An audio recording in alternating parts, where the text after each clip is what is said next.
Hello friends, જય માતાજી. આજે હું તમારી માટે રવાનો શીરોની રેસીપી લઈને આવી છું. તો તેના માટે આપણે 1 વાટકી રવો, તેનાથી અડધી વાટકી ખાંડ, 2 મોટી ચમચી ઘી, થોડાક કાજુ બદામના ટુકડા અને થોડું દૂધ લઈ લઈશું.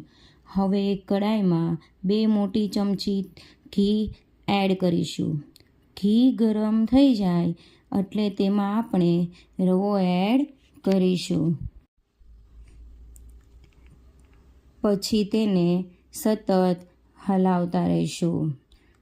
આ પ્રોસેસ આપણે હલાવતા જ રહેવાની છે. અહીં આપણે સ્ટોપ થવાનું નથી. જ્યાં સુધી રવામાંથી ઘી છૂટું ન પડે અને રવો બરાબર શેકાઈ ન જાય ત્યાં સુધી આપણે તેને હલાવતા રહેવાનું છે.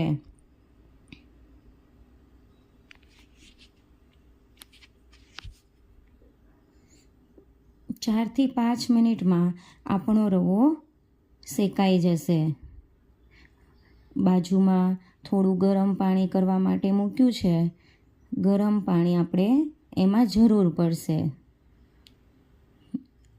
આપણો રવો બરાબર શેકાવા લાગ્યો છે અને ઘી પણ સરસ છૂટું પડવા માંડ્યું છે. હવે આપણો રવો શેકાઈ ગયો છે. તો હવે તેમાં આપણે ગરમ પાણી એડ કરી દઈશું. ગરમ પાણી એડ કરીએ એટલે થોડું તેમાં દૂધ અને ખાંડ એડ કરી દઈશું.